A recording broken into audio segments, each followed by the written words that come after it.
ଯାହା ହଉ ନାଟ୍ୟ ଟକାଟା ଆସିନି। ନାଟ୍ୟ ଟକାଟା ଆସିଲେ କହିବ ଖାଇବା ଖାଇବା ବୋଲିକି। ପାଠ ସାଠରେ ମନ ନାହିଁ, ଖାଲି ଖାଇବା ଖାଇବା ହୁରି ପକାଇ ଏଠି ଆସିକି।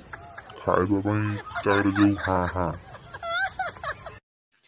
କାଣା ଜେଜେ ମୋ କଥା ମନେ ପକାଇଲା କି? ଆଉ କିଛି ପଇସା ସିତ ଦିଅ, ମୁଁ ତାଳଚୁଆ ଯାଇକି ସିଙ୍ଗଡ଼ା ଖାଇବି।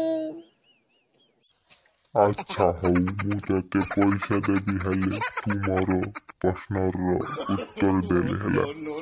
ଆଚ୍ଛା, ତୁ ତ ପାଠ ପଢିବାକୁ ଯାଉ, ସେଥିରେ ପାଇଁ ମୁଁ ତତେ ଗୋଟେ ପ୍ରଶ୍ନ ପଚାରୁଛି। 1947 ମସିହା ଅକ୍ଟୋବର 2ରେ କଣ ହେଇଥିଲା? ଫଟାଫଟ ଜବାବ ଦେବୁ। ତାର ଜବାବ ହଉଛି ଫଟାଫଟ। ମୂର୍ଖ କୋଉଠିକାର, କହିଲେ କଣ ନା ଫଟାଫଟ। ଫଟାଫଟ କଣ? ଫଟାଫଟ ନାହିଁ ରେ।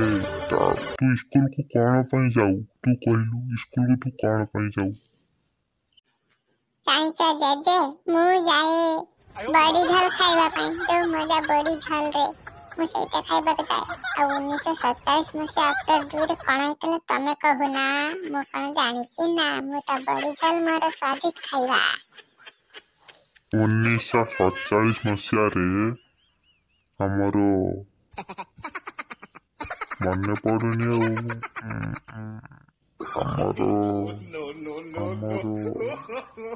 ଭୁଲିଗଲି ମୁଁ। ଜେଜେର ମନେ ନାହିଁ ଏମିତି ପ୍ରଶ୍ନ ପଚାରୁଛି। କି ମଜା। ଛି ଛି, ଲାଜ ଲାଗୁନି ଜେଜେ ତମକୁ? 1947 ମସିହାରେ ମହାତ୍ମା ଗାନ୍ଧୀ ଜନ୍ମ ହୋଇଥିଲେ। 1947 ମସିହା ଅକ୍ଟୋବର 2ରେ ହେଲା। ଆଉ 1947 ମସିହା ଅକ୍ଟୋବର 3ରେ କଣ ହେଇଥିଲା କହ ଜଲ୍ଦି?